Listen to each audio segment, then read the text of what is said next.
Thanks so much for sharing. My next cool sheet is going to be a podcast.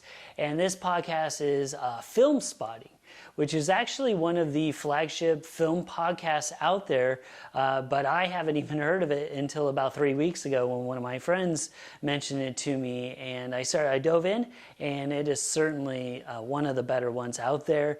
Slate magazine, in fact, named it 25 best podcasts of all time.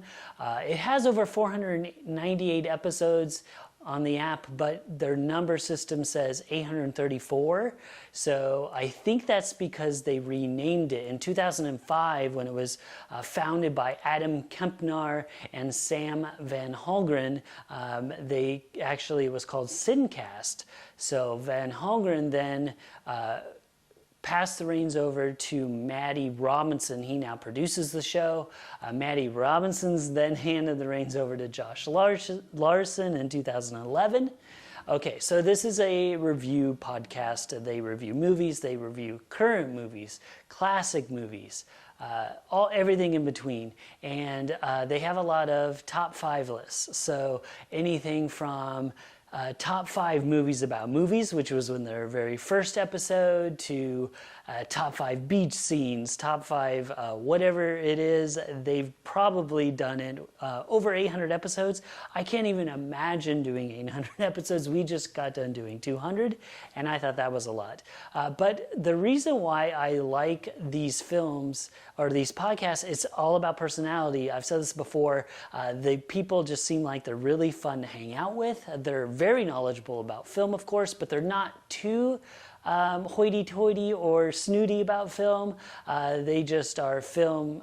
Certainly they know a lot about film, but they're also film lovers, and that really shines through on both of their personalities of the current hosts. I highly recommend the podcast Filmspotting. Whoa! I can't believe they've done 800.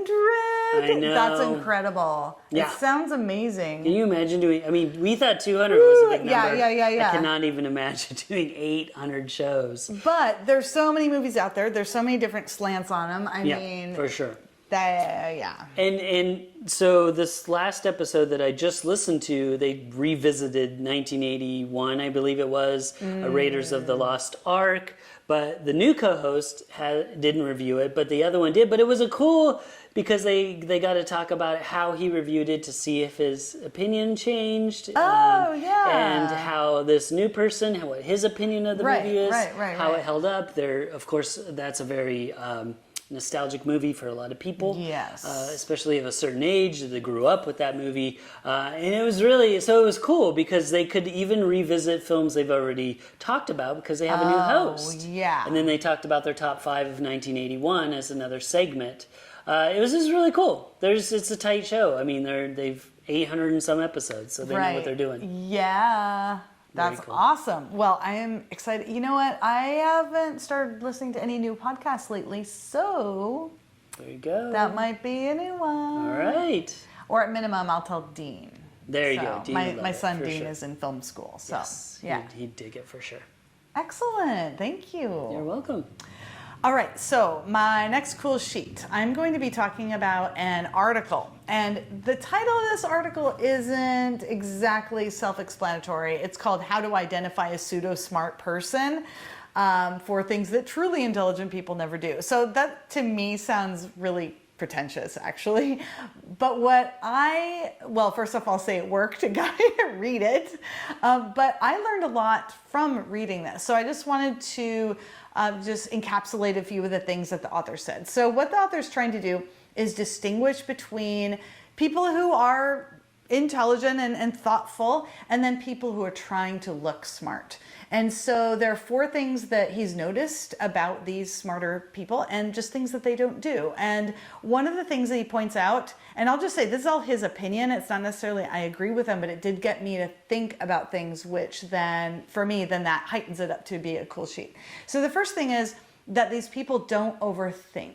Instead, they test things with this brutal immediacy. So Ironically, a hallmark trait of highly intelligent people is humility. And so the thing is they know the things that they don't know, and they know that the things that they can't do. So instead, what they will do is take immediate action, and then if it works, great. If it doesn't work, then boom, move on to the next thing. Okay, so the second thing is they don't do small talk. So instead, they're pretty much super direct, super honest, and they will then just take this directness and move forward with it. So there's this theme of moving forward and taking action, and they really value people's time. And so a lot of them, they feel like this chit chat is just sort of like, hey, let's get down to the nitty gritty, the real thing that we want to talk about.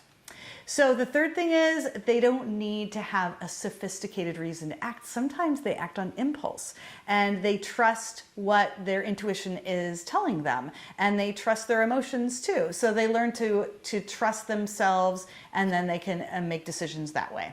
And the last thing, they don't hijack conversations. They listen more than they talk. I love that one. So again, this is an article, 4 things that truly intelligent people never do. All right, well, I better read it because I want to be an intelligent person. So I better get to it. I know, I would say that fourth one, have you experienced, you must have, I think everyone has, the people who hijack the conversations? Oh, yeah.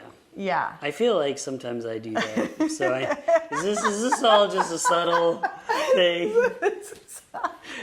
It's all about me, right? This is a personal thing. I've been waiting until we were on YouTube so I could Gotcha. Okay. You can't hide. Noted. I'll check the show notes out. Thank you for that reminder.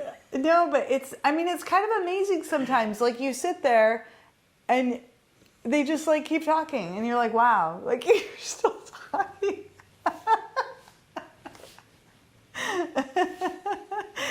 Brian, you're unusually quiet right now. What's happening? I don't know. Just got smart listening. All of a sudden. Well, thank you for sharing that. You're so welcome. Yes. All right, thanks again for tuning in, everybody. I'm Brian Hart. I'm Karen McFarland-Holman. And tune in tomorrow for 2 more cool sheets. That's right. And don't forget, if you're enjoying the show, please like and subscribe. It really helps us out. And don't forget to stay curious.